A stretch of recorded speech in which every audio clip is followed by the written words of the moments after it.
২ টা data data থেকে ২ টা গ্রাফ নিয়ে আসলাম আরকি। একটা হচ্ছে কান্ট্রি অনুযায়ী আমার সাম অফ অর্ডার মানে অর্ডার কান্ট্রি অনুযায়ী এবং কান্ট্রি অনুযায়ী প্রফিট। পাই চার্ট কান্ট্রি অনুযায়ী অর্ডার এবং আমার যে বার চার্টটা সেটা হচ্ছে কান্ট্রি অনুযায়ী প্রফিটের। তো এখন আমি একটা স্লাইসার আমাদের মূল টার্গেট হচ্ছে স্লাইসারটা বুঝা। এই যে এখান থেকে স্লাইসারটা চুজ করলাম। করে এটাকে একপাশে নিয়ে আসছি। সাপোজ আমি স্লাইসারে এখানে ফিল্ড অংশে কান্ট্রিটা দিয়ে দিলাম। তো স্লাইসার কি করে? স্লাইসার অনেকটা আমাদের কি বলে এটাকে ফিল্টার আউট করার মতো। যেমন আমার এখানে কান্ট্রি তো সবগুলোই আছে। আবার এই গ্রাফেও কিন্তু কান্ট্রি সবগুলোই আছে। তো আমি বললাম কি শুধু ব্রাজিলেরটা দেখতে যাচ্ছি। আমি এটা সিলেক্ট করে দিলাম। দেখুন শুধু ব্রাজিলের জন্য কিন্তু ২ দিকে আমার রেজাল্ট দেখাচ্ছে। আমি বললাম শুধু জার্মানির জন্য দেখতে যাই। শুধু জার্মানির জন্য রেজাল্ট দেখাচ্ছে আমাকে। এখন আমি বললাম জার্মানি এবং ইউএসএ দেখতে যাচ্ছি।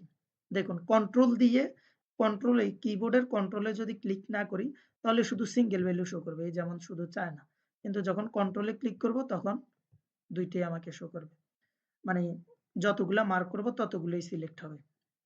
এখন আমি চায়না আর জার্মানিরটা দেখতে যাচ্ছি। চায়না আর জার্মানি চুজ করলাম। আমি বললাম যে এখান থেকে জার্মানিটা বাদ দিয়ে চায়না এবং ইন্ডিয়ার মধ্যে দেখব। কি পরিমাণ প্রফিট এবং কি পরিমাণ অর্ডার। আমি কিন্তু চায়না এবং ইন্ডিয়ার জন্য ভ্যালু গুলো এখানে দেখতে পারতেছি। যদি বলি যে শুধু ইউএসএ কি বলে জার্মানিটা দেখব না। জার্মানি বাদে বাকিগুলার সাথে দেখব, কম্পেয়ার করব। তাহলে জার্মানি আনচেক করা আর বাকিগুলা কিন্তু চেক করে রাখলাম।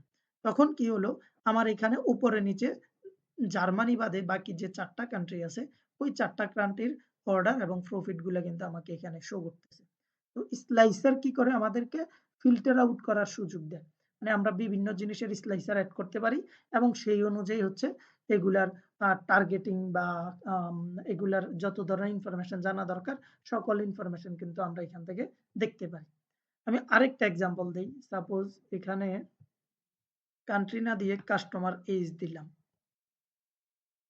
এই যে দেখুন, আমি যদি শুধু ২৬ সালের জন্য মানে ২৬ বছর বয়সী যে কাস্টমাররা তারা কি পরিমাণ অর্ডার করেছে এবং কি পরিমাণ প্রফিট তাদের থেকে পেয়েছি এটা যদি দেখতে চাই, ক্লিক করি। শুধু ২৬ সালের জন্য কিন্তু রেজাল্ট শো করতেছে। আমি যদি ২৬ এবং ৩০ দেখতে চাই, ২৬ এবং ৩০ এর জন্য রেজাল্ট শো করতেছে। ২৬, ২৭, ২৮ এগুলার রেজাল্ট দেখতে চাই, এগুলার জন্য কিন্তু আমার রেজাল্ট গুলা শো করতেছে। তো এই হচ্ছে আরকি আমাদের স্লাইসার যেটা থেকে আমরা খুব ভালোভাবে বিভিন্ন ইনফরমেশন ফিল্টার আউট করে নিতে পারি। আর আমি যদি একদম রিসেট করে দিতে চাই, এই যে ইরেজার আছে বা ক্লিয়ার করার অপশন আছে এটাতে ক্লিক করলে এটা ক্লিয়ার হয়ে যাবে।